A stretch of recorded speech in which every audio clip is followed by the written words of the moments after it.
So I just got off the bus, and I felt the need to share this experience with everyone, basically. I'm still a little bit choked up about the the emotions that I'm having right now and everything. But this grandfather was sitting right next to me, and he was going to the beach with his grandchildren. And he looked outside the window and he saw a word in Quechua. I believe it was yapa. So he turned to his grandchildren. He started to teach them, this word means a lot or abundantly. And that's why, we use these two words, or like limeños also use like this as like slang. And he started to teach them a lot of vocabulary in Quechua. And his children were like so wide-eyed and like so enthusiastic to learn a new language, or like to learn to share this information that is coming in towards them because of their grandfather. And I just had to tell the grandfather, like, I just say, like, it's so amazing, es tan hermoso que les está enseñando quechua. For me, it's like, it's incredible to not be ashamed of your native language, which is so.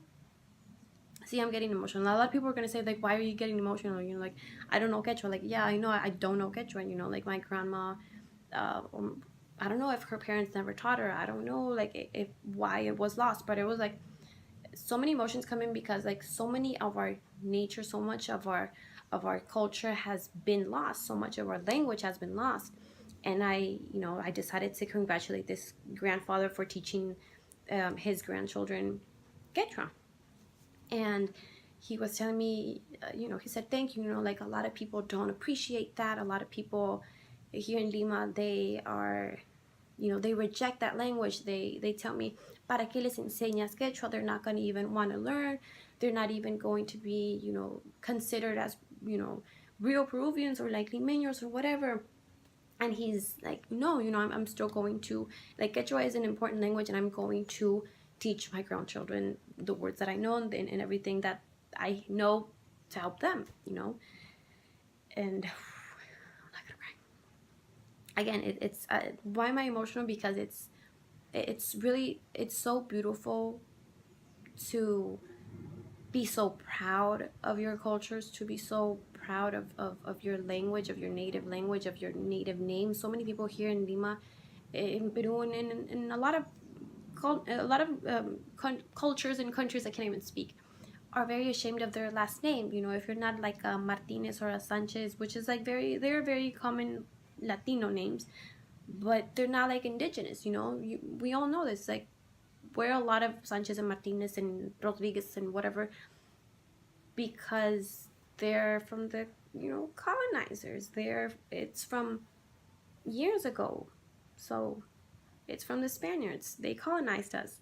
And a lot of people here, they think that because you're a Wamani or a Waman or I don't know, Mamani, a lot of my students have those last names, and they're very shy. They never want to pronounce their last name. Like, when they pronounce their last name, they're like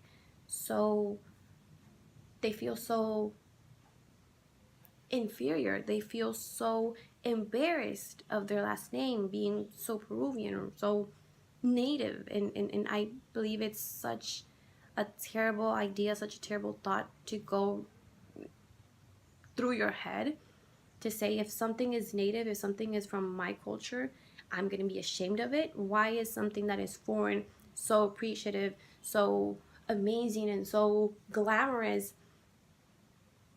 when in your culture and you can't be glamorous, you can't be empowered by what you are and who you are?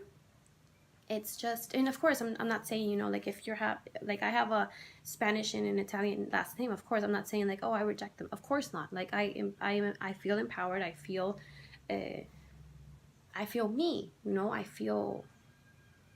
I accept myself as who I am, as how I am, is everything. But I'm not rejecting my native side.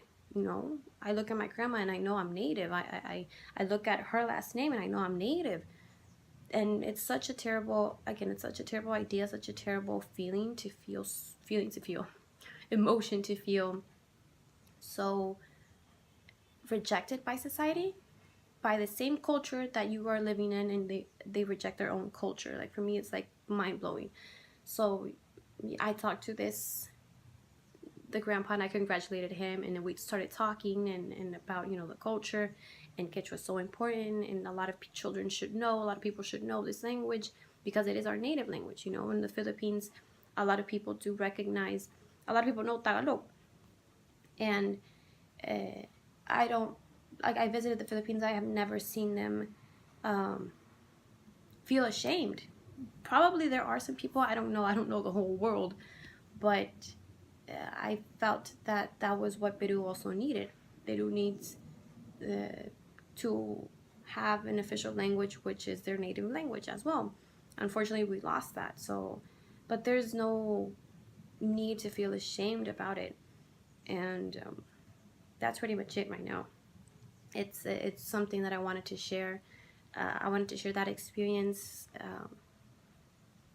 It's not scripted. I have not typed or written anything. It's just like what I'm thinking and what I'm feeling right now, and from that experience alone. So yeah, I'm gonna go ahead and cry a little bit, get my emotions out, and be, mentally. Your mental health is also important. But again, it's important, and it's sane, to let those emotions out and to be proud of your culture.